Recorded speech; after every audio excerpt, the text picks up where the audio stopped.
Hello and welcome back to my craft room. I've got a couple of hours spare, so I've got time to have a little play with the contents of my Scrawlr box, August 2021 Scrawlr box, which arrived yesterday. So we've got some paint markers, thin one end, thicker the other. We've got a thin one end, thicker the other, black marker, a zig one. It's actually a writer for vellum. It's a very fine Derwent line maker. I got a pink one. I think some people had yellow or red. Yeah, but I got a pink one.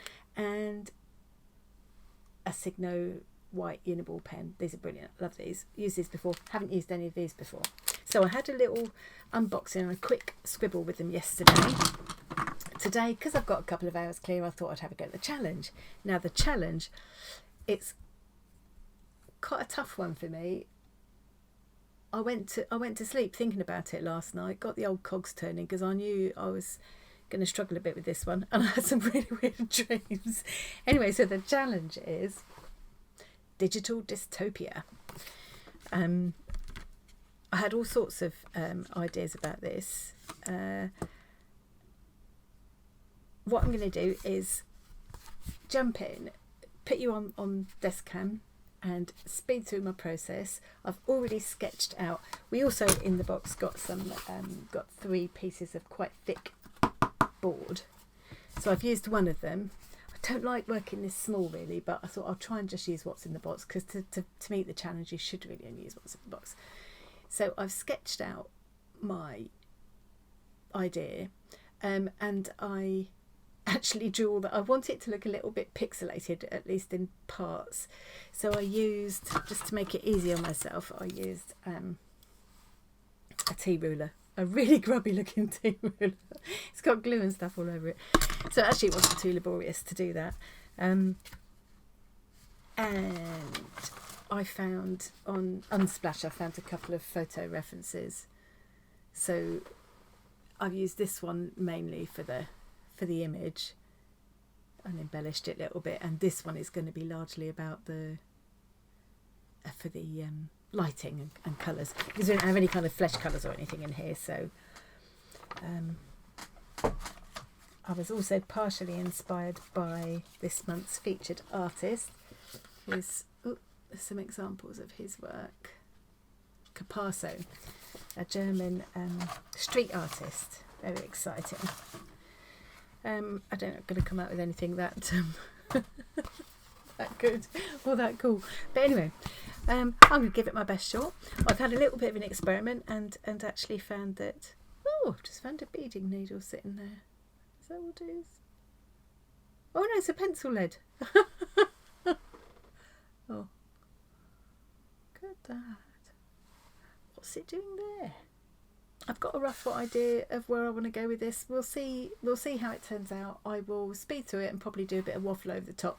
If you don't want to listen to me waffling, I won't be offended. I won't even know. Just mute me and listen to some music or something while you watch. Right. Oh, and I must just say I have added a couple of things in which I don't think are really cheating. I've got a bottle of water, spray water, and I've got a paintbrush from a previous Scrawlr box. And obviously I used a pencil to sketch out and that tea ruler. Because I've found that I can use the paint markers, a little bit of experimenting here.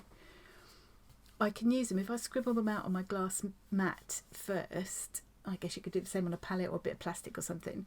I can apply them with a paintbrush and get some graduation of the colours and also mix them more easily. So that will just give me a bit more scope. Stop waffling. Right, going to desk cam. I'll pop back and see you at the end. Okay, so I've scribbled some of my black acrylic marker onto the glass mat there and spritzed it with water, and I'm using a small brush to apply it straight to my painting.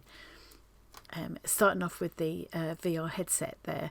I want that to look fairly realistic, and I want that to be the only realistic looking part of the picture. I found that I could build this up in layers, so I would let one layer dry and then go back in and add more depth of colour if I needed to. Here I've mixed in some of the blue using my photo reference there. I'll have to keep coming back to this until I'm sort of happy with it. There was a lot of backing and forthing as always. Now using some of the blue to start picking up the kind of mid-tones in the face and neck and chest area. It was quite difficult only having the black and blue to use here, and if I hadn't have applied it in this way as a paint, I would have really struggled. I'm now picking up some of the really darker tones in the black.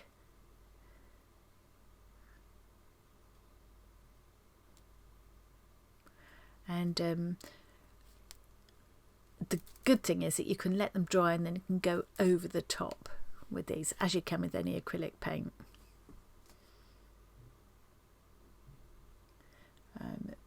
Putting in the band of the VR headset there, bearing in mind that I want to try and keep just that headset part looking as realistic as I can get it with my limited skills.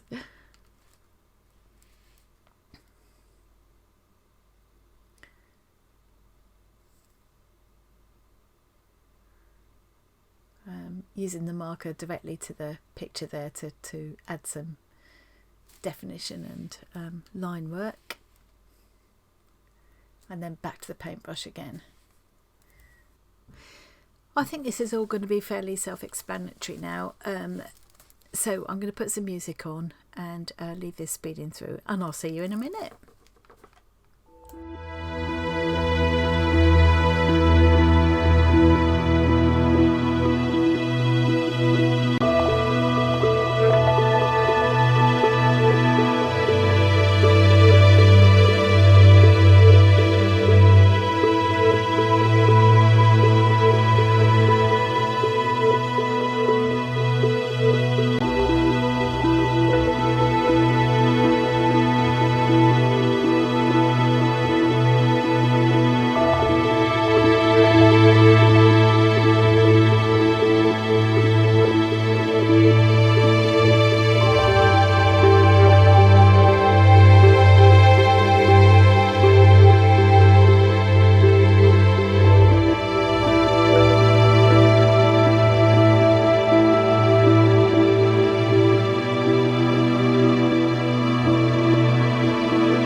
enough of this for now. It didn't go quite as I'd hoped it would, but I did enjoy playing with the supplies. I love the acrylic paint pens. I love the way you can lay them over the top of each other. So if you make a boo-boo, you can just let them dry and you can go over it again, well, just like you would with acrylic paint, but obviously a bit easier to use and control. I think it's great that I was able to use them as paint with a brush and some water. The only one I wasn't so happy with was this. I wish I'd got a different colour. The yellow would have been nice. I tried incorporating a pink a couple of times, ended up going over it. What you won't have seen, because I've just stupidly not recorded it, is that these scribbly words did say Dystopia or Utopia. And then I decided to try and get this kind of effect, like a, you know. And it just looks all like a scribbly mess now, but never mind. Anyway, I've had a lot of fun playing with these supplies. It's a great box again, and this may not be the best thing I've ever done, but it's definitely not the worst thing I've ever done, giving these pens a really good workout. And I hope you found it useful or enjoyed watching my struggles. Thanks very much for joining me again today, and I will see you again really soon. Bye. Okay, so it's the next day. I wasn't really happy with my finished piece. I think one of the reasons is that I don't like working that small. I just don't like working that small. So I thought I'd treat that as a prototype and I'd go big. So I did it again on bigger paper. Oh, it might be easier to, let's go to desk cam. Yeah. So I've done it again on bigger paper and I'm much happier with it. The idea was supposed to be that this is virtual reality headset, and that's the only bit that looks real, and the image of the person wearing the headset has all pixelated and is kind of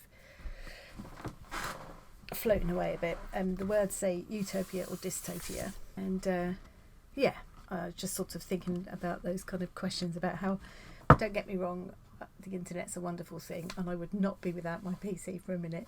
You know, it's a great way to share information. It makes, as far as I'm concerned, it makes the world a better place, but I appreciate that there is a flip side, and maybe we're a little bit too reliant on it. Anyway, it was all those kind of questions I was thinking about, going back to the desk. All those kind of questions I was thinking about as I was making this picture. I didn't enjoy the doing of it the second time around, largely because those paint pens didn't really seem to enjoy working on this paper. And it's, let me show you, it's this mixed media paper. I mean, I thought I'd be, you know, I've used all sorts of different media on this paper and it's usually all right with everything, but they just seemed, the nibs went all kind of chewy and it was all scribbly. I got on much better using it like a paint. So I scribbled it onto my glass mat and used a brush and some water to just put it on like, and you can see here where I've used it just like an acrylic paint, which after all is what it is, but, and obviously here I had to do the same. And there aren't many areas where I've just used it as a marker. Yeah, so I was a bit disappointed in that. It wasn't fun to use. They weren't pleasurable to use on this paper. The Signo white pen didn't let me down, as I knew it wouldn't. I love it. And to be able to go straight over the top of black. I think this was 2 coats. I had to do 2 coats to get it that way, but that was partly to tidy up my line. Anyway, right, enough waffling on. Oh, I've just already spotted a bit that I missed. Oops, I quite liked this hoopy bit, so I'll probably add that in with my Signo pen in a minute. I'll take a picture of the completely finished one and post it at the end of this. But it's quite enough waffle from me. Thanks very much for joining me today. I hope you enjoyed that, and I will see you again really soon. I've got so many, my head is buzzing with ideas at the moment. I'm not going to start again. I'm not going to start waffling again. I'm going to stop. Stop waffling. Just stop waffling. Just stop waffling.